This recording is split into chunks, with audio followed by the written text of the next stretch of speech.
Wiki, నేను నీకు చెప్పాను కదా నా మీటింగ్స్ అన్నిటినీ క్యాన్సిల్ చేశానని. అవునవును, ఆ మీటింగ్సే. అరే, నేను ఇక్కడ పెద్ద సమస్యలో ఉన్నాను. ఇంటి నుంచి బయటికి రాలేను. చాలా పెద్ద సమస్య. డబ్బు తక్కువగా ఉంటే కష్టపడుతున్నట్టు అనిపిస్తోంది. డబ్బు ఎక్కువగా ఉంటే ఇన్కమ్ ట్యాక్స్ వాళ్ళతో కష్టపడాల్సి వస్తోంది. నాకు ముందే తెలిసింది మా ఇంటికి రైడ్కి వస్తున్నారని. లేదంటే ఏమై ఉండేదో ఏంటో. ఎలాగైనా నేను ఇంట్లో ఉన్న డబ్బు మొత్తాన్ని బయటికి తీసుకువెళ్ళి తీరాలి. ఆ తర్వాత సిటీకి దూరంగా వెళ్ళి ఎక్కడైనా ప్రశాంతంగా ఉండాలి. సరే, నేను నీతో తర్వాత మాట్లాడతాను.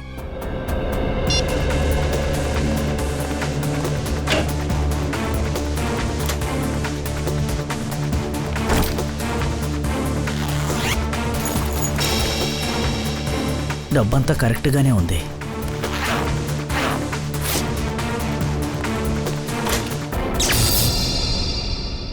అరే, కరెంట్ ఆఫ్ అయిందేంటి? ఈ ఏరియాలో కరెంట్ ఎప్పుడు పోదే.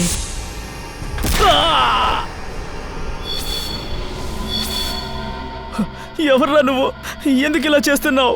నువ్వు ఒక రైటరే కదా, నీకే తెలుసు దేనికోసం ఒకరి ప్రాణాలు తీస్తున్నారని. ప్రాణాలు తీయడానికి మూడు కారణాలే: డబ్బు, ప్రేమ, పగ తీర్చుకోవడం. నేను నీ మీద ప్రతీకారం తీర్చుకోవాలి. ఎలాంటి ప్రతీకారం ఇది? నాకు అసలు ఏమీ తెలియదు. నీకు నేను తెలీదు, కానీ అంకుష్ తెలుసు కదా. అంకుష్ ఆనంద్, వాడంటే నాకు ఇష్టం. వాడిని నువ్వు చంపేశావు. నేనిప్పుడు నిన్ను చంపబోతున్నాను. వాడు చనిపోతే నా మీద ప్రతీకారమా? నీకేమైనా పిచ్చి పట్టిందా? ముందు నన్ను కిందకు దింపు. ఎవరైనా ఉన్నారా? వచ్చి నన్ను కాపాడండి, కాపాడండి. ఎవరైనా వచ్చి కాపాడండి. ఎవరు నిన్ను కాపాడడానికి రారు. అంకుష్ అనంత్ని ఎలా నువ్వు కష్టపెట్టి చంపావో అలాగే నిన్ను కూడా కష్టపెట్టి చంపుతాను.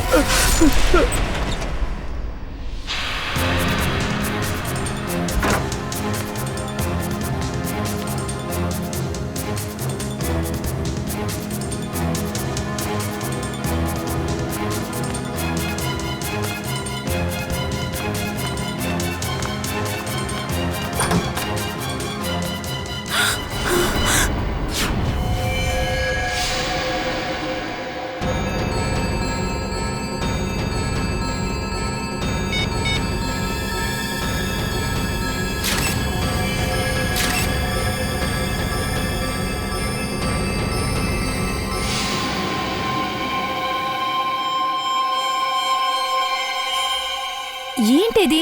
కత్తి?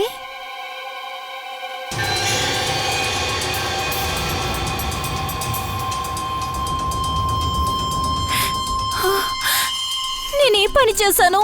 ఫోటో తీసే కంగారులో నా వేలు ముద్రలు ఈ కత్తి పైన పడ్డాయే.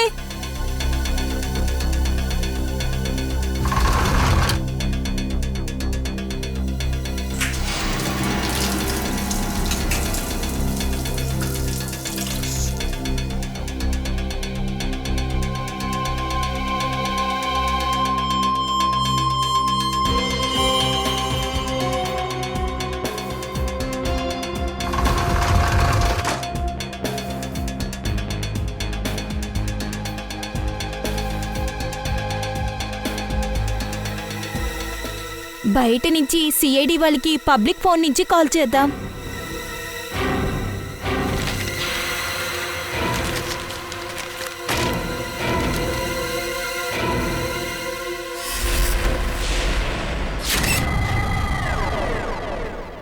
చాలా క్రూరంగా ఇతన్ని చంపారు.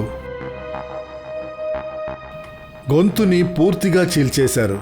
చూస్తేనే అర్థమవుతుంది వీడి మీద ఎంత కోపం ఉందో ఆ హంతకుడికి. అవును, పగ తీర్చుకోవడానికి చేసిన హత్య ఇదే. ఇలా చూడు, ₹1 కూడా వాడు తీయలేదు. ఈ డబ్బును అసలు వాడు ముట్టుకోలేదు.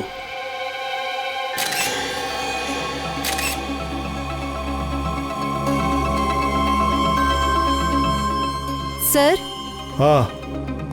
సార్, ఇక్కడ చూడండి. ఈ కత్తి బెడ్ పక్కన ఉంది సార్.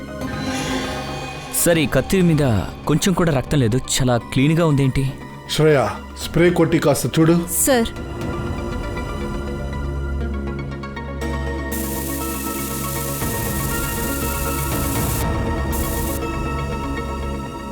సార్, ఇక్కడ చూడండి. ఇందులో ఏం కనిపిస్తుందంటే ఈ కత్తితోనే చంపి ఉంటారు. రంగు మారింది అంటే కత్తిలో రక్తం ఉంది. హత్య ఈ కత్తితోనే చెయ్యబడింది. సార్, ఒక విషయం అర్థం కాలేదు. హంతకుడు కత్తిని శుభ్రం చేసి ఇక్కడే పెట్టి ఎందుకు వెళ్ళాలి? దీన్ని తీసుకువెళ్ళిపోవచ్చు కదా. ఖచ్చితంగా కత్తిని ఎందుకని ఇక్కడే వదిలి వెళ్ళిపోవాలి? అది కూడా శుభ్రం చేసి. ఖచ్చితంగా ఇందులో ఏదో ఒక కారణం ఉంది. సార్ హా, సార్ ఈ చోటు మేనేజర్ వచ్చాడు. వచ్చాడా? Yes sir. సరే సచిన్, బాడీని ఫారెన్సిక్ ల్యాబ్కు పంపించడానికి ఏర్పాట్లు చేయండి. Yes sir. నేను వెళ్ళి ఆ మేనేజర్ని చూస్తా.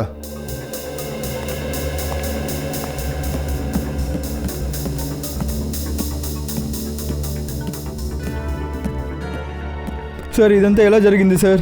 నేను నమ్మలేకపోతున్నాను సార్. సార్, నిన్న రాత్రే నేను దగోడియా సార్తో ఫోన్లో మాట్లాడాను. అప్పుడు బాగానే ఉన్నారు. తగోడియా సార్కి ఎవరితోనైనా గొడవలున్నాయా? శత్రువులు ఉన్నారా? లేదు సార్, నాకు తెలిసినంత వరకు ఆయనకి ఎలాంటి శత్రువులు లేరు. ఒక లేడీ నాకు ఫోన్ చేసింది. ఆవిడెక్కడుంది? సార్, లేడీ ఆ, లేదు సార్. దగోడియా సార్ కుటుంబంలో ఆయన తప్ప వేరెవరు లేరు. దగోడియా సార్ ఒంటరిగా ఉన్నారు. అయితే సార్, మనకు ఒక అమ్మాయి ఫోన్ చేసింది కదా, తనెవరు? ఒకవేళ ఆ అమ్మాయి హంతకురాలా? లేదు శ్రేయ, ఆ అమ్మాయి హంతకురాలు కాదు. శవాన్ని పైన వేలాడదీయడం సాధారణమైన విషయం కాదు. ఇది చేసింది ఒక ఆడదై ఉండదు. సార్, ఒక విషయం అర్థం కాలేదు. మనకి ఫోన్ చేసి ఇక్కడ హత్య జరిగిందని చెప్పేసి ఆ అమ్మాయి ఎక్కడికి వెళ్ళి ఉంటుంది? ఒకవేళ భయపడి ఉండొచ్చు. అందువల్లే తను ల్యాండ్ లైన్ అంటే పీసీఓ నుంచి ఫోన్ చేసింది. సరే, అక్కడ పైన ఫుల్గా డబ్బుతో ఒక బ్యాగ్ ఉంది. మీకేదైనా ఆ బ్యాగ్ గురించి తెలుసా? అదేంటంటే దగోడియా సార్ నిన్న చాలా డిస్టర్బ్గా ఉన్నారు. యాక్చువల్లీ అతని ఇంటికి ఇన్కమ్ ట్యాక్స్ రైడ్ రాబోతున్నారని అతనికి తెలిసింది. అందువల్లే ఆయన అతని అన్ని మీటింగ్స్ని క్యాన్సిల్ చేశారు. అలాగా? అయితే అందువల్లే డబ్బుని వేరే చోటుకి షిఫ్ట్ చేసే ప్లాన్లో ఉన్నాడు దగోడియా. ఆ సమయంలో ఈ హంతకుడు వచ్చాడు. దగోడియా కథని ఫినిష్ చేశాడు.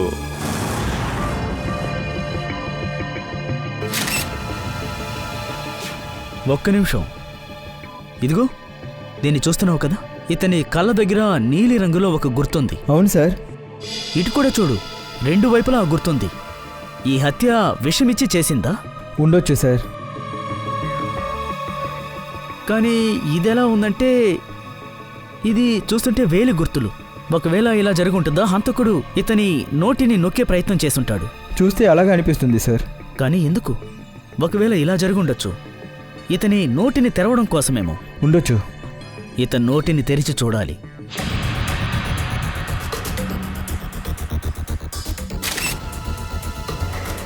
ఆ పోర్సెస్ ఇలా ఇవ్వు.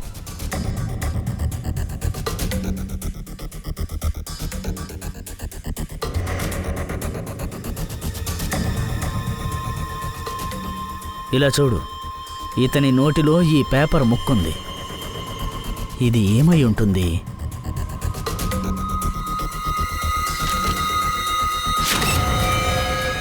అంకుష్ ఆనంద్. ఇది ఎవరై ఉంటారు? హంతకుడు తన పేరు రాసి ఇతని నోట్లో పెట్టుండే అవకాశం లేదు. లేదు సార్. ఇది ఏమై ఉంటుంది?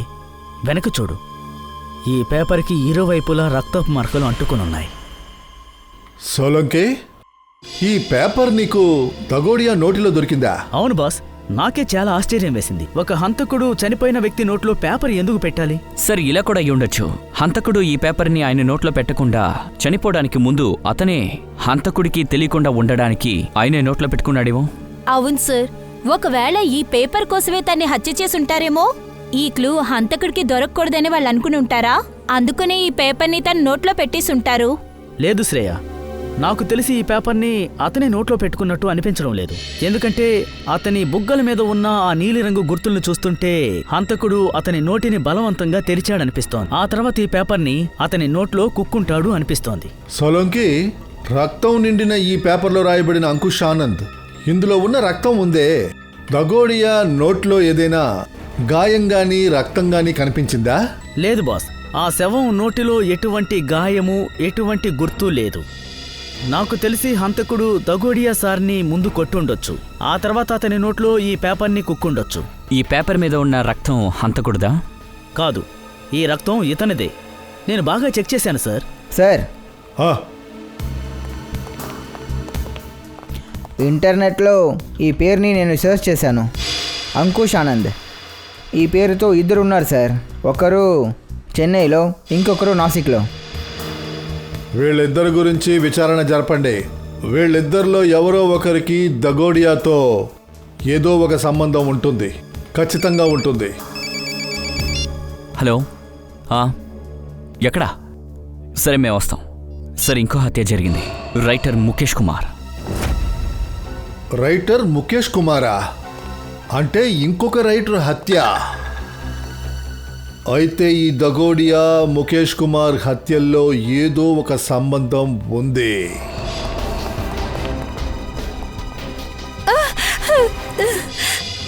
సార్, పక్క ఇంటి వారిని తీసుకొచ్చాను.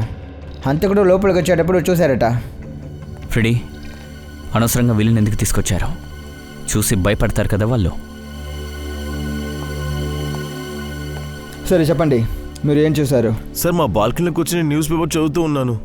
అప్పుడు నేను చూశాను, ట్రాలీలో ఒక వ్యక్తి ఈ బాక్స్ తీసుకుని ఇంట్లోకి వచ్చాడు సార్. ఈ గ్లాస్ బాక్స్ తీసుకొని అతని ఇంటి లోపలికి వచ్చేటప్పుడు అతను గ్లౌస్ వేసుకున్నారా? లేదు సార్, గ్లౌస్ వేసుకోలేదు. అది సరే, ఆ వ్యక్తి ఒంటరిగా వచ్చారా లేకపోతే ఇంకెవరైనా వచ్చారా? వాడు ఒంటరిగానే సార్ వచ్చాడు.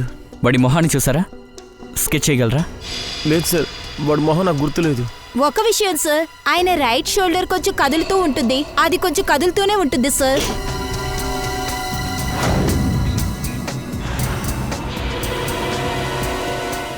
Kavin, yes sir. ఒక్క నిమిషం వెళ్ళారా?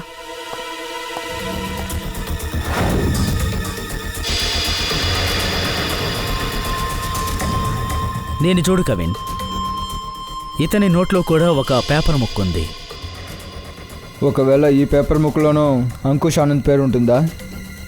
చూద్దాం.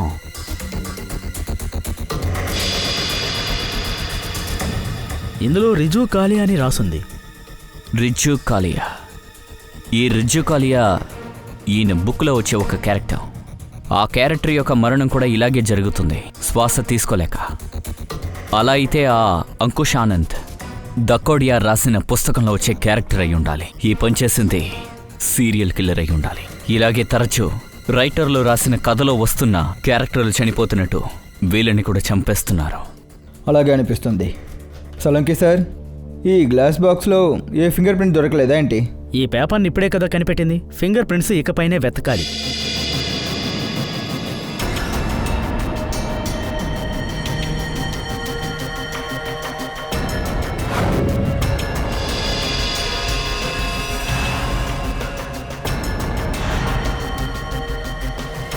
ఇది ఎలాంటి గుర్తబ్బా?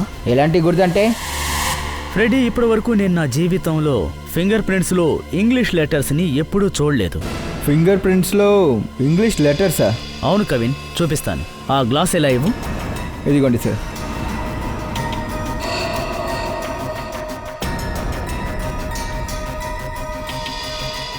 ERIAY ఫింగర్ ప్రింట్స్లో లెటర్సా? ఇదెలా సాధ్యం? పక్కింటి వాళ్ళు చెప్పారు, గ్లాస్ బాక్స్తో ఇక్కడికి వచ్చిన వ్యక్తి గ్లౌస్ వేసుకోలేదని. అయితే ఈ విచిత్రమైన ఫింగర్ ప్రింట్స్ అతనిదే అయి ఉంటుంది. ఫింగర్ ప్రింట్స్లో ఇంగ్లీష్ లెటర్సా? సాలంకి సార్, ఇదేలా సాధ్యం? సాధ్యమే ఫ్రెడీ, బాడీ మోడిఫికేషన్ ప్రకారం ఇది సాధ్యమే. కానీ సాలంకి సార్, ఒకవేళ హంతకుడు ఒక్కొక్క అడుగుని జాగ్రత్తగా వేసుకున్నారంటే అయితే అతను హ్యాండ్ గ్లౌస్ వేసుకోకుండా ఎలా తప్పు చేశారు? ఎందుకంటే ఇది తప్పు కాదు, కావాలనే ఇలా చేసుంటారు. ఈ సీరియల్ కిల్లర్ అతని హత్యలో తన సిగ్నేచర్ వదులుతున్నాడు, అది కూడా ఈ ఫింగర్ ప్రింట్స్ లెటర్స్ ద్వారా. నిజమే. అయితే ఇలాంటి ఆనవాళ్ళు అందరూ వాళ్ళ చేతుల్లో పెట్టుకోలేరు. అలాగే ఇలాంటి ఆనవాళ్ళు అన్ని చోట్ల వేసుకోలేదు. ఈ సిటీలో ఉన్న కొన్ని టాటూ పార్లర్స్లోనే ఇలాంటి బాడీ మోడిఫికేషన్స్ చేస్తున్నారు, చాలా తక్కువ.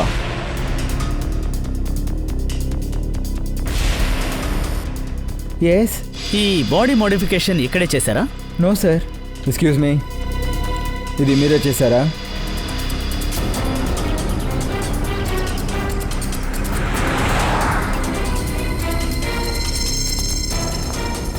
ఇప్పుడు బిజీగా ఉన్నాను, తర్వాత రండి. మేము చాలా బిజీగా ఉన్న మనుషులం, తర్వాత రావడానికి సమయం లేదు. అపాయింట్మెంట్ లేకుండా వస్తున్నారు. నేను మీకు టాటూ అంత వేయలేను. సిఐడి శివ, తర్వాత రాపో. సార్, ఏమైంది సార్? నేనేమైనా తప్పు చేశానేంటి? సిటీలో హత్యలు జరుగుతున్నాయి. హత్య? బుక్స్ రాస్తే రైటర్స్ని. రైటర్సా? కానీ నేను టాటూ ఆర్టిస్ట్ సార్. దీనికి నాతో ఏంటి సార్ సంబంధం? ఏదైనా సంబంధం ఉండొచ్చు. నాకు అర్థం కాలేదు సార్. నువ్వు బాడీ మోడిఫికేషన్ కూడా చేస్తావు కదా? అవును సార్, నా దగ్గర లైసెన్స్ కూడా ఉంది, నేను చూపిస్తాను. ఏ అవసరం లేదు. ఈ ఫోటో జాగ్రత్తగా చూడు. ఈ త్రికోణ్ అనే లెటర్స్ని నువ్వే రాసావు కదా? అవును సార్, నేనే వేసాను. కానీ వీడొక కిల్లర్ అని నాకు అసలు తెలియదు సార్. మాకు తెలుసు, భయపడొద్దు. కానీ ఈ మనిషికి సంబంధించిన డీటెయిల్స్ నీ దగ్గర ఉంటుంది కదా, ఉందా? అవును సార్, ఒక్క నిమిషం, అది నేను తీసుకొస్తాను. ఇదిగో దొరికింది సార్. ఇదిగోండి సార్, ఇదే సార్. ఇతని పేరు త్రికోణ్ అనుకరణ్ సార్. త్రికోణ్ అనుకరణ్? ఇది మనిషి పేరా లేదా ఎన్జిఓ పేరా? త్రికోణ్ అంటే ట్రయాంగిల్, అనుకరణ్ అంటే ఎవరికో డూప్లికేట్ అని అర్థం. అంటే ట్రయాంగిల్ చేసి ఇది చేసుంటారా? ఒకవేళ త్రికోణ్ అనే పేరుతో పాత సీరియల్ కిల్లర్ లాగా ఇతని హత్య చేసి అతన్ని యూజ్ చేసుకుంటారు. ఒక పని చేద్దాం, త్రికోణ్ అనే పేరుతో ఎవరైనా సీరియల్ కిల్లర్ ఉంటారా అని మన డేటాబేస్లో చెక్ చేద్దాం. నిఖిల్, త్రికోణ్ అనే సీరియల్ కిల్లరా? ఎక్కడ? ఏ జైలో చెప్పండి. శాంతినగర్. Okay, thank you. ఏమైంది? ఒక చిన్న క్లూ దొరికింది. ఆ హంతకుడు రైటర్స్ని ఎలా చంపాడో ఇప్పుడు కూడా అలాగే జరుగుతుంది. కానీ గత 4 సంవత్సరాలుగా వాడు జైల్లో ఉన్నాడు. అంటే దీనికి అర్థం హంతకుడు జైలు నుంచి బయటకు వచ్చి చంపుతున్నాడా ఏంటి? లేదా త్రికోణ్ లాగా ప్రాక్సీ చేస్తున్నాడా? అభిజిత్, సరాంచ్ సరాంచ్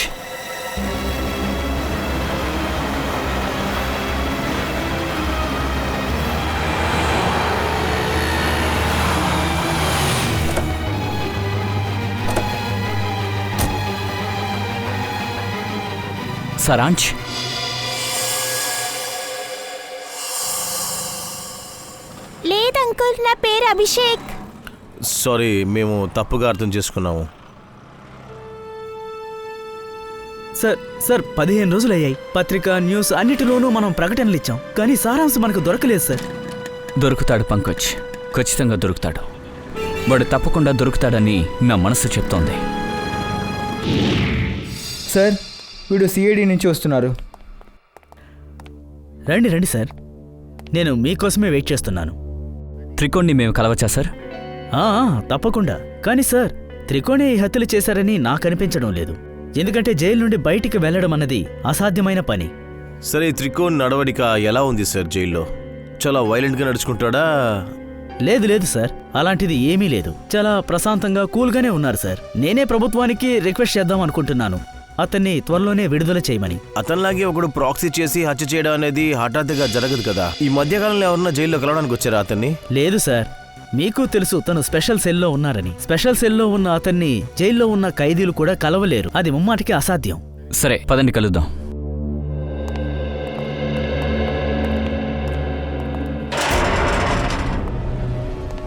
త్రికోణ్, చూడు, నీకు ఈరోజు సంతోషకరమైన రోజు. ఇన్ని సంవత్సరాల తర్వాత నిన్ను కలవడానికి సిఐడి వాళ్ళొచ్చారు.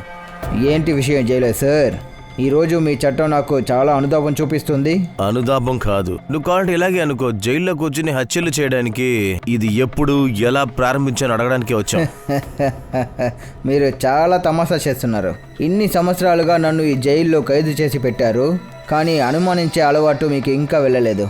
అలా అయితే ఆ వ్యక్తి ఎవరు? బయట ఉంటూ రైటర్స్ని చంపుతున్నాడు, అది కూడా నీలానే షోల్డర్స్ని ఆడిస్తూ. ఎవరై ఉండొచ్చు? నాలాగే హత్య చేస్తున్నారా? లేదా ఒకవేళ నీ కుటుంబంలో ఉన్నవాళ్ళు, నీ ఫ్రెండ్స్, లేక ఇంకెవరైనా? నాకు ఎవరూ లేరు. నా చిన్న వయసులో అనాథాశ్రమంలో ఉన్నాను, మధ్య వయసులో రోడ్డు మీద ఉన్నాను. అయితే ఇప్పుడు నువ్వేం చెప్పాలనుకుంటున్నావు? నువ్వు హత్య చేసే విధానం ఇంకెవరికి తెలియదు అనుకుంటున్నావా? ఎవరికీ తెలీదు. నీకు ఎవరి మీద అనుమానం ఉందా? నీకేం తెలుసు అది చెప్పు, అప్పుడే మేము ఇంకొక ప్రాణం పోకుండా ఆపగలము. నేను మీకు సహాయం చేస్తే నా శిక్ష దక్కుతుందా? మాట ఇవ్వలేము. నువ్వు మాకు సాయం చేసి ఆ హంతకుడిని మేము పట్టుకుంటే నీ శిక్షని తగ్గించడానికి మేము సర్కార్ని ఖచ్చితంగా అడుగుతాం. సరే, మీరు ఖచ్చితంగా మీ మాటని నెరవేరుస్తారని నాకు నమ్మకం ఉంది. నాకేమనిపిస్తుందంటే వాడు నా లేఖని చదివి ఖచ్చితంగా అలాగే హత్య చేస్తున్నారు. నీ లేఖ? చదువుతూ నాకు కూడా లేఖ రాసే అలవాటు వచ్చింది. తర్వాత నేను కూడా రాశాను.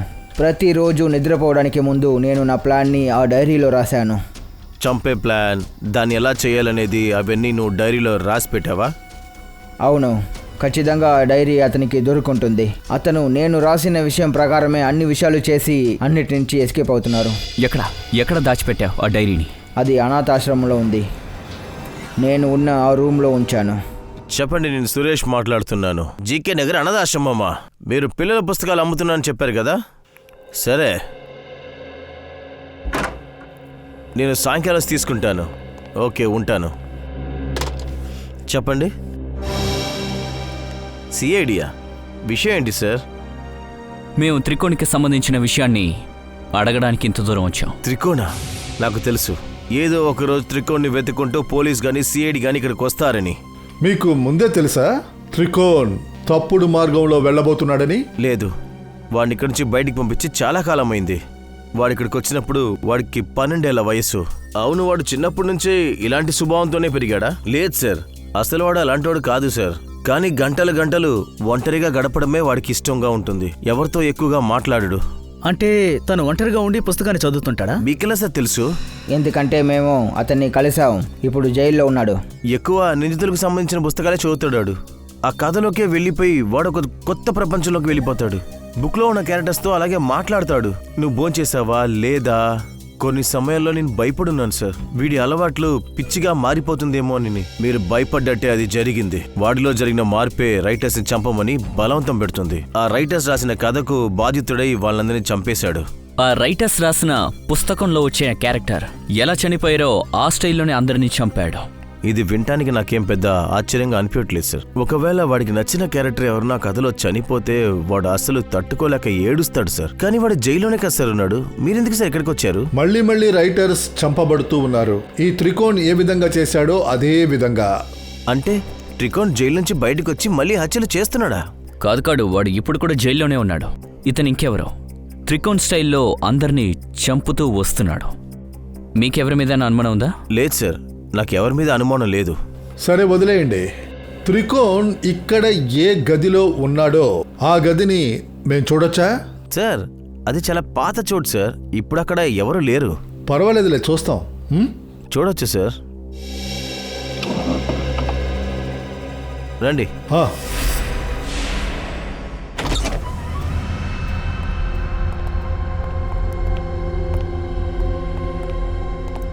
అయితే ఇదేనా త్రికోణ్ గది? మేనేజర్ సార్, త్రికోణ్ దగ్గర ఒక డైరీ ఉండేది. ఆ డైరీ గురించి మీకు తెలుసా? లేదు సార్, మాకు అలాంటి డైరీ ఏది దొరకలేదు. కావాలంటే మీరే చూడండి సార్. ఇక్కడ పాత పుస్తకాలు కొన్ని ఉన్నాయి, అందులో కూడా ఉండొచ్చు. ఫ్రెడీ, చూడు. ఈ బుక్స్ అంతా ఎందుకు ఇలా పాడేశారు? కాస్త జాగ్రత్త చేయొచ్చు కదా. ఇలా వేస్తే పురుగులు పట్టి పాడైపోతాయి కదా. క్షమించండి సార్, నీ రూమ్కి అస్సలు వచ్చేదే లేదు.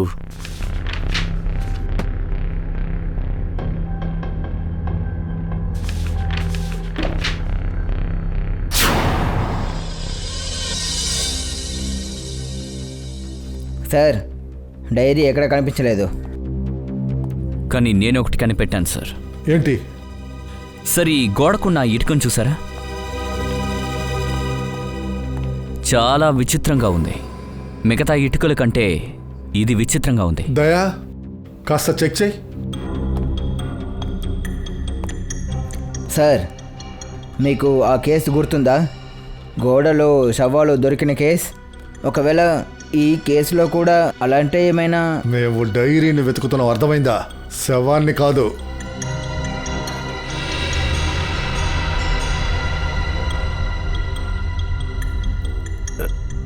లేదు ఫ్రెడీ, డెడ్ బాడీ కాదు కదా, ఒక పుస్తకం కూడా పెట్టలేం. సార్, దొరికింది. ఫైల్ కార్డా?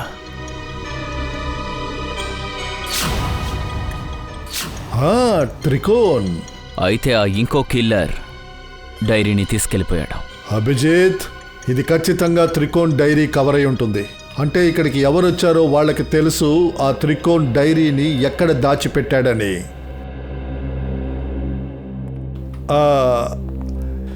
ఇక్కడ త్రికోణ్ తర్వాత ఎవరైనా ఉన్నారా?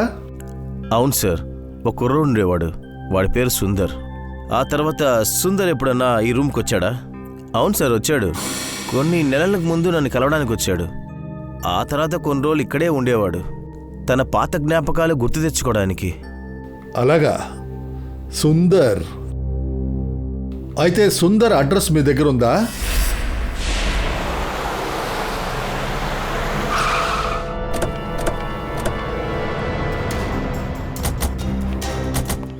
అరే వా, సుందర్ ఎంత పెద్ద ఇల్లు కట్టారు.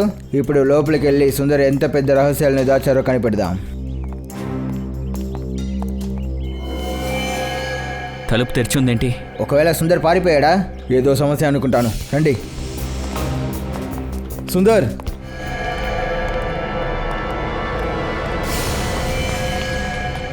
ఓ మై గాడ్, హంతకుడు బయట ఉన్నాడు. దివ్య, రిషబ్, అతన్ని పట్టుకోండి. ఇతను మాకు ఏదో చెప్పాలనుకుంటున్నారు. అవును కవిన్,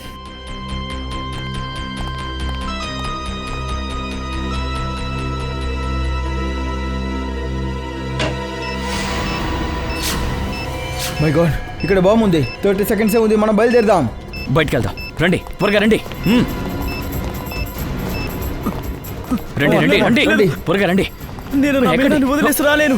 మీనా, మీనా, అరే మీనా, అరే మీనా. బాబు, ఆగండి. చనిపోతావు. అరే ఉండు. మిమ్మల్నే. సార్,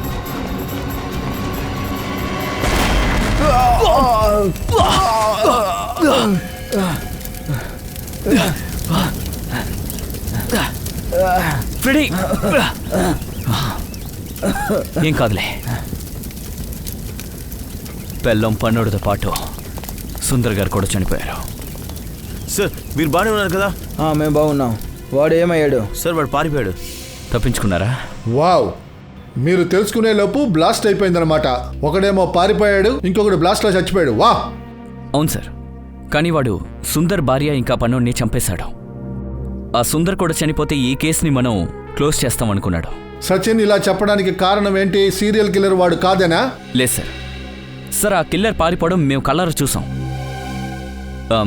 కాకపోతే వాడిని పట్టుకోలేకపోయాం. సార్, ఇంకో విషయం, వాడు పారిపోతున్నప్పుడు తన షోల్డర్లు కదిలాయి సార్. అసలైన కిల్లర్ పారిపోయేటప్పుడు షోల్డర్ని ఎత్తాడా? సుందర్ అసలైన కిల్లర్ కాదు. అంటే ఈ అసలైన త్రికోణ్ని నకిలీ చేసేవాడు, అంటే కాపీ చేసేవాడు, అంటే త్రికోణ్ అనుకరణ్. ఇది ఎవరైనా సరే మన రూట్ మార్చడానికి, మనల్ని కన్ఫ్యూజ్ చేయడానికి చూస్తున్నాడు. ఇప్పుడు మనం వాడి యొక్క వలలోనే ఇరుక్కునేలా చేద్దాం. హలో, ఇంకొక మర్డరా? రైటర్ కుశల్, సరే మేము వస్తున్నాం. రైటర్ కుశల్ హత్య. ఈ త్రికోణ్ అనుకరణ్ హత్యల మీద హత్యలు చేస్తూనే ఉన్నాడు. కానీ సార్, ఈ త్రికోణ్ అనుకరణ్ రైటర్గా చూసి ఎందుకు చంపుతున్నారు? అదే ఫ్రెడీ, అదే. ముగ్గురు రైటర్స్ని హత్య చేశాడు ఈ త్రికోణ్ అనుకరణ్. దీని వెనకాల ఏదో ఒక రహస్యం ఉంది. ఏదో ఒక రహస్యం ఉంది. దాన్ని అసలైన త్రికోణ్ దాస్తున్నాడు. సుందర్ బాంబ్ బ్లాస్ట్లో చనిపోయారా? అవును, తర్వాత ఇంకో రైటర్ కుశాల్ని కూడా చంపేశారు. మీరు ఇప్పుడే చెప్పారు సుందరే ఆ డూప్లికేట్ హంతకుడు అని. ఒకవేళ సుందర్ చనిపోయారంటే కుశల్ని ఎవరు చంపారు? చాలు ఇక డ్రామాలు ఆపుతావా? సుందరి నుంచి బయటికి పరిగెట్టిన హంతకుడు నీలాగే నీ షోల్డర్ లేపినట్టు లేపుతూనే ఉన్నాడు. ముందు ఇది చెప్పు, ఈ జైలు నుంచి నువ్వు ఎలా బయటికి వెళ్తున్నావు? దీని వెనుకున్న రహస్యం ఏంటి? సార్, మీరు ఏం మాట్లాడుతున్నారు? మామూలు జైలు నుంచి తప్పించుకోవడం చాలా కష్టం. అలా ఉన్నప్పుడు ఈ స్పెషల్ జైల్లో నుంచి ఇన్ని సెక్యూరిటీస్ ఉన్నప్పుడు నేను ఎలా ఎస్కేప్ అవుతాను? నువ్వు ఉన్న గదిలో సుందర్ తప్ప ఇంకెవరూ లేరు, అర్థమైందా? అలాంటప్పుడు ఇంకొకరు ఎలా చదవగలరు? ఎవరైనా ఆ డైరీని చదివారో చదవలేదో అదంతా నాకు తెలీదు. కానీ నా డైరీలో తరువాత పేరు ఆ కుశల్దే. అతన్ని నేను చంపాలనుకుంటున్నాను. మరి ఆ లిస్టులో ఎవరెవరి పేర్లు ఉన్నాయి నీకు గుర్తుందా లేదా? అది నా దగ్గర లిస్ట్ ఉంది. కావాలంటే దాని కాపీని నేను ఇస్తాను.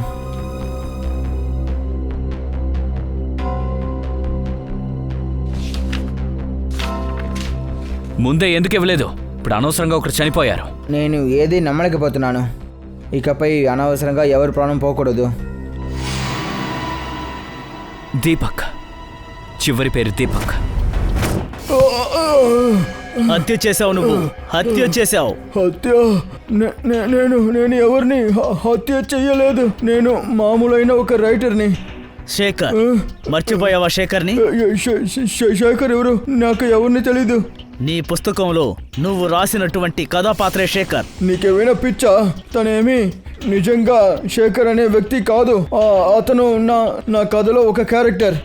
అతను నా క్యారెక్టర్ మాత్రమే, వేరేమీ లేదు. బదరా రైటర్ సార్, నీకు కొంచెమైనా సెన్సిటివిటీ అనేది ఉండాలి. మరి ఇంత తొందర పడితే ఎలా? ఇప్పుడు మీరు కూడా ఈ నొప్పిని కొంచెమైనా భరించండి. రా. హై.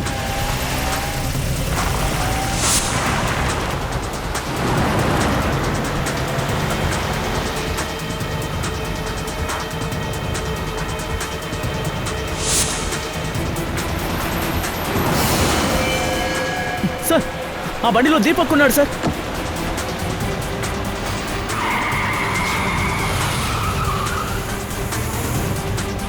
అందులోనా? అవును సార్.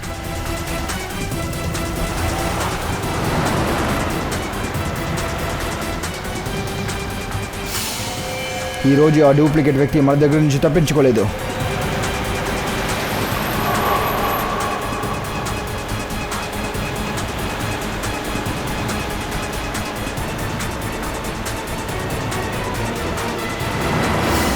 అరే అరే, ఇది ఎవరు? ఎవడో తాగుబోతా ఉంటాడు సార్. వీడి వల్ల ఆ హంతకుడు తప్పించుకునే అవకాశం ఉంది. అరే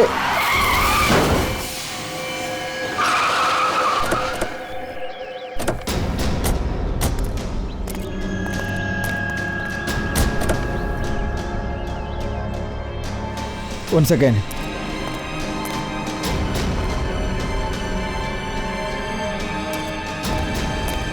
ఇది చూడండి, ఈ ఫొటోస్. కేసీ దగోడియా క్రైమ్ సీన్ ఫోటోగ్రాఫ్స్ ఈమె దగ్గర ఉంది. కానీ ఇవి తన దగ్గర ఎలా? తనేమి జర్నలిస్టో రిపోర్టర్ కాదు కదా. బయట మనిషి లోపలికి రావడానికి అనుమతి లేదు కదా సార్. అయితే తను మనం వెళ్ళడానికంటే ముందే వెళ్ళుంటారు. ఉండొచ్చు పంకజ్. ఒకవేళ ఈ అమ్మాయి మనకి ఫోన్ చేసి పిలిచిందా ఏంటి? ఈమెని స్పృహలోకి తీసుకురావడం అవసరం. దివ్య, ఆమెకి నీళ్ళు ఇవ్వు.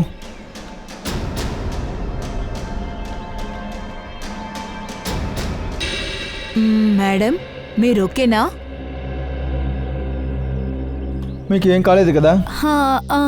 నేను బాగానే ఉన్నా. మేము సిఐడి వాళ్ళం. ఈ ఫొటోస్ మీకు ఎలా దొరికింది? ఓ, అది చూడండి మేడం, మీకు తెలిసిన అన్ని విషయాలు అన్నిటినీ నాకు చెప్పండి, లేదంటే ఈ రైటర్ సత్యలో మీరు ఇరుక్కుంటారు.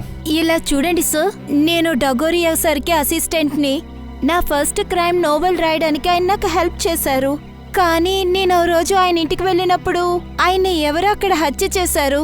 అప్పుడే నాకు ఐడియా వచ్చింది. నేనేమనుకున్నానంటే ఇదే ఎందుకు నోవెల్గా రాయకూడదు అని. అందుకునే నేను మిమ్మల్ని ఫాలో అవుతూ వచ్చాను. అది నా నావెల్లో మీ ఇన్వెస్టిగేషన్ గురించి రాద్దామనుకుంటున్నాను. మీరు మమ్మల్ని ఫాలో చేస్తున్నారా? అయితే మనం ఎవరో మీకు బాగా తెలుసు. అయితే నీ నోవెల్లో ఇది కూడా రాసుకో, నీ వల్ల హంతకుడు తప్పించుకున్నాడు అని. ఇలా చూడండి సార్, దయచేసి నన్ను క్షమించండి. ఇదేమి నేను కావాలని చేయలేదు.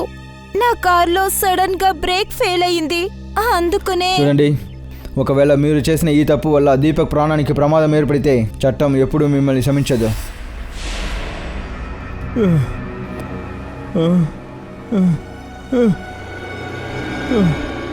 నన్ను వదిలేయండి ప్లీజ్. ప్లీజ్ నన్ను ఇక్కడి నుంచి వెళ్ళనివ్వండి. నువ్వు వెళ్లే ప్రయత్నమే చేస్తున్నాను. అతి త్వరలోనే నువ్వు శేఖర్ దగ్గరికి వెళ్ళిపోతావు. ఇలాగే కదా తన్ని చైర్లో కూర్చోబెట్టి నువ్వు చంపేశావు. అందుకు బహుమతిగా నీకు అలాంటి మరణమే దక్కుతుంది. వద్దు. ఇంకా కొంచెం సేపు వెయిట్ చెయ్యి. ఈ మరణం యొక్క నోవెల్ రైటర్ కూడా వస్తున్నాడు నీకు తోడుగా రావడానికి. త్రికోణ్. సార్, జైలర్ సార్ లోపల లేదు. సార్ని పిలు, మేము త్రికోణ్ని కలవాలి. సార్, జైలర్ సార్ త్రికోణ్తో హాస్పిటల్కి వెళ్ళారు. అతనికి సడన్గా హార్ట్ అటాక్ వచ్చింది. హార్ట్ అటాకా? ఏ హాస్పిటల్? అరే మీరా? త్రికోణ్ ఎక్కడా? ఐసీలో ఉన్నాడు. విషయం ఏంటి? వాడు చెప్పింది అబద్ధం. వాడు ఇప్పుడు కూడా ఏదో ఒక విషయం దాస్తున్నాడు. వెళ్దాం పదండి. పదండి.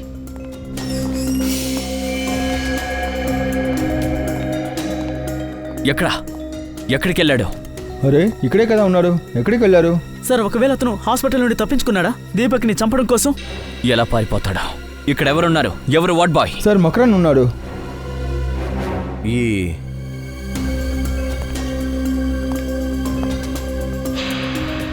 అభిజిత్, ఇది మత్తు మందు. అభిజిత్ ఇటు చూడు, మకరంద్ బ్యాచ్ కింద పడిపోయి ఉంది. ఈ మత్తు మందు మకరంద్కి ఏదైనా అయిందా ఏంటి? లేదు సార్, కొన్ని సమయం ముందే అతన్ని చూశాను. ఒక పేషెంట్ని హాస్పిటల్ నుంచి బయటికి తీసుకెళ్లాడు. ఆ వ్యక్తి ఇప్పుడు మళ్ళీ వస్తాడా? లేదు సార్, అతని డ్యూటీ పూర్తి అయింది. ఇప్పుడు వాడిని ఎక్కడ చూడొచ్చు? సార్ మందు కొట్లో చూడొచ్చు. సరిపోయింది. ఈయనేనా మకరంద్ సార్? అవును సార్, వీడు బార్లో కూర్చుని తన ఫ్రెండ్స్తో మందు కొడుతూ ఉన్నాడు. అలాగే తన తప్పుల గురించి గొప్పగా మాట్లాడుతూ ఉన్నాడు. వీడిని సిఐడి ఆఫీస్కి తీసుకొచ్చి ఎందుకు ఎంక్వైరీ చేయకూడదనుకున్నాను sir. Wow wow wow wow Sachin, నువ్వు చాలా మంచి కార్యం చేశావు. ఏంటి మకరంద్ గారు, ఇప్పుడు మాకు చెప్తారు కదా మీ టాలెంట్ స్టోరీలను? ఏమంటావు? చెప్పు. సార్, నాకు 1,00,000 రూపాయలు ఇచ్చారు సార్. ఆ పేషెంట్ని వార్డులో నుంచి తీసుకొచ్చి బండిలో కూర్చోబెట్టమని చెప్పారు. ఏంటి? అవును సార్. 1,00,000 రూపాయల కోసం నిన్ను నువ్వు అమ్ముకున్నావా? నీకు డబ్బిచ్చింది ఎవరో? సార్, అది మాత్రం అడగండి. నేను కనుక వాళ్ళ గురించి చెప్తే వాళ్ళు నన్ను చంపేస్తారు. అలాగా? నువ్వేమనుకున్నావు? నిన్ను మేము ఇలాగే వదిలేస్తామనా? నిన్ను ఇంకా బాగా చూసుకుంటాము. ఆ విధంగా నిన్ను ఎవరు కూడా జీవితంలో ఇక చూసుకోరు. చూసుకో సచిన్. ఖచ్చితంగా సార్. సార్ సార్ వద్దు సార్, వద్దు సార్, ప్లీజ్ సార్, నేను చెప్పేస్తాను సార్, నన్ను వదిలేదు సార్, చెప్పేస్తాను. మరి త్వరగా చెప్పు. బాగా సెర్చ్ చేయండి. ఒక్క మూల కూడా వదలకండి. లోపల ఎక్కడైనా దాక్కున్నాడేమో వాడు.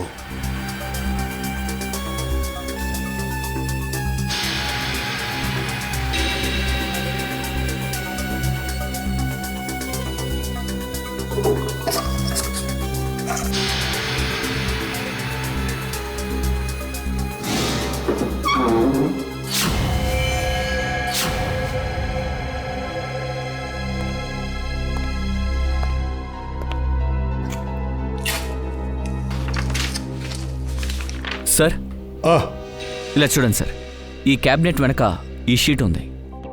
పేపర్? అవును సార్, పేపర్సే. డైరీలో ఉండే పేజీలు? అరే, ఇవన్నీ త్రికోణ్ డైరీలో ఉన్న పేజీలు. ఆ అనాథాశ్రమంలో మనం ఇవే కదా వెతికాం. My God. ఏమైంది సార్? శ్రేయ, ఇందులో దీపక్కే చివరి రైటర్ అని రాశాడు. దీపక్, ఆయన ప్రాణాన్నే వీడు తీయాలనుకుంటున్నాడు. అలా అయితే దీపక్ ప్రాణాలకి ప్రమాదం. దీపక్ ప్రాణాలకి మాత్రం కాదు, తన ప్రాణానికి కూడా ప్రమాదం ఉంది. ఎందుకంటే దీపక్ని చంపిన తర్వాత వాడి జీవిత లక్ష్యం నెరవేరిందని అర్థం. ఆ తర్వాత వాడు ఆత్మహత్య చేసుకుందాం అనుకుంటున్నాడు. అలా అయితే సార్, ఈ హంతకుడు త్రికోణి హాస్పిటల్ నుంచి తీసుకొచ్చినందుకు కారణం అతన్ని చంపడానికా? అయితే వాడు ఆ ఇద్దరిని అక్కడే చంపబోతున్నాడు. ఎక్కడ కథ ప్రారంభమైందో అక్కడే ముగించాలనుకుంటున్నాడు. ఆ అనాథాశ్రమం గదిలో. ఇది సరికాదు. దీన్ని పరిణామం దారుణంగా ఉంటుంది. పరిణామాల గురించి నువ్వెందుకు బాధపడుతున్నావు త్రికోణ్? ఈ ఆటని సృష్టించింది నువ్వే కదా. ఇప్పుడు నేను ఇతన్ని పైకి పంపించబోతున్నాను.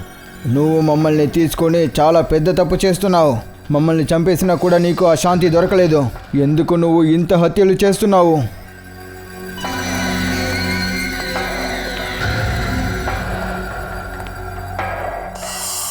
తప్పకుండా. కానీ నాకు తెలిసి ఈ హత్యలన్నీ త్రికోణ్ చేయలేదు. కాలం చెల్లింది త్రికోణ్. నువ్వు ఎంత ప్రయత్నించినా తప్పించుకోలేవు. దీపక్ని తప్పించలేవు. అలా చెయ్యదు. నువ్వు అలా చేయకూడదు. ఇప్పుడు నిన్ను అదే విధంగా చంపేయబోతున్నాను. నావల్లో త్రికోణ్ ఎలాగైతే రాశాడో అలాగా. లేదు, వద్దు, వద్దు, నన్ను చంపేయద్దు, నన్ను వదిలేయి. ఆపో. ఏయ్ ఆపు, ఇక చాలు. నువ్వు ఆడిన ఆటలో ఇంకొక అడుగు ముందుకేస్తే అంతే నువ్వు. సిఐడి, చివరాఖరికి నా వేషం బయటపడింది.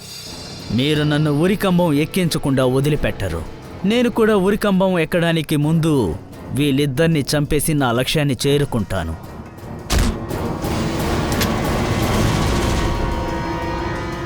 జైలర్గా ఉన్న డూప్లికేట్ త్రికోణ్ అనుకరణ్ అందరినీ మోసం చేసింది చాలు. మామూలుగా అడిగేటప్పుడే చెప్పేసి. త్వరగా చెప్పు, ఎందుకు చంపావు? నాకు తెలుసు, నేను రాసిన దానిలో అంత శక్తి ఉంది, చాలా శక్తి ఉంది. తప్పు చేసే ఒక్కొక్క రైటర్స్ని నేను అందులో చంపేశాను. అందుకని నన్ను త్రికోణ్ తన అనాథాశ్రమానికి పంపించాడు. తన డైరీ ద్వారా తను రాసింది చదవడం కోసం నన్ను ఆకర్షించాడు. కాబట్టి తను ఏం చెప్పినా నేను చేయాల్సిన పరిస్థితి వచ్చింది. జైలర్ సార్ని ఫ్యాన్గా మార్చడానికి నాకున్న ఆలోచన ఒకే ఒకటి మాత్రమే. నా శిక్షని నేను తగ్గించాలనుకుంటున్నాను. అందుకనే నాలాగే అతన్ని హత్య చేయడానికి బలవంతం చేశాను. ఎందుకంటే మీ సహాయంతో సుందర్ని పట్టుకోవాలనుకున్నాను. నా శిక్షని తగ్గించాలనుకుంటున్నాను. ఆ తర్వాత సుందర్ని బలి పశువుని చేశాకే నాకు ఈ విషయం అర్థమయ్యింది. త్రికోణ్ కళ ఎప్పటికీ ఫలించదు అని. దీనికోసం కుశల్, దీపక్, త్రికోణ్ ఈ ముగ్గురి ప్రాణాలు తీయడం ముఖ్యం అనుకున్నాను. అందుకనే నేను త్రికోణ్ తినే తిండిలో ఒక టాబ్లెట్ని కలిపాను. దానివల్ల ఇతనికి హార్ట్ అటాక్ వచ్చింది. ఆ తర్వాత హాస్పిటల్లో జాయిన్ చేశాను. ఆ తర్వాత వీడి కథని ముగించాలి అని చూశాను. ఒకవేళ సిఐడికి సుందర్ బాడీ గనక దొరికిందంటే సీరియల్ కిల్లర్ని వెతకడం వాళ్ళు ఆపేస్తారు. ఆ తర్వాత ఒకవేళ త్రికోణ్ కథ ఏమవుతుంది? ఆ రైటర్స్ అందరినీ చంపేసి మోక్షం పొందేటటువంటి కళ లేదు, నేను పూర్తి చేస్తాను త్రికోణ్ కళని. త్రికోణ్ అయోమయంలో ఉంటే నేను చూడలేను. ఆ రైటర్స్ అందరినీ నేను చంపేస్తాను. ఆ తర్వాత త్రికోణ్ని కూడా జీవితం అనే కష్టం నుండి విముక్తుణ్ణి చేస్తాను, తను కోరుకున్నట్టుగానే. సుందర్ చనిపోయిన తర్వాత మీరు కుశల్ మరణం గురించి నాకు చెప్పారు. అప్పుడు నాకు అర్థమైంది, ఈ జైలర్ ఎవరిని వదిలేరని, అందరినీ చంపేస్తారని తెలిసింది. చివరిగా నన్ను కూడా చంపేస్తారు. మరి ఏం చేయమంటావు? నీ నవల్లో ఆ విధంగానే రాసుంది. నాకు అర్థమైంది. ఒకవేళ నేను తప్పుకోవాలంటే దానికి ఉన్న ఒకే దారి సిఐడిని నీ వైపుకు మార్చడం, దీపక్ పేరుతో. వారే వా, చట్టాన్ని కాపాడాల్సిన వాడు. బాగుంది. ఎంత దారుణమైన పని చేశావు. ఒక హంతకుడికి తోడుగా నిలబడ్డావు నువ్వు.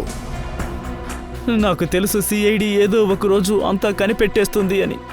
కానీ నన్ను ఏం చేయమంటారు? ఇతని కథల ముందు నేను ఏమీ చేయలేకపోయాను. ఇంకా ఇతని మాటల మాయల వల్ల నేను ఆకర్షితున్నైపోయాను. సీరియల్ కిల్లర్నయ్యా. నోర్మయ్, అబద్ధం. ఇదంతా ఒట్టి అబద్ధం. మీరిద్దరూ కలిసి ఎంతమంది అమాయకుల్ని చంపారో తెలుసా? మీకు అసలు బతకడానికి హక్కే లేదు. మీకు చట్టం ఉరి శిక్షే విధించబోతోంది. ఉరి.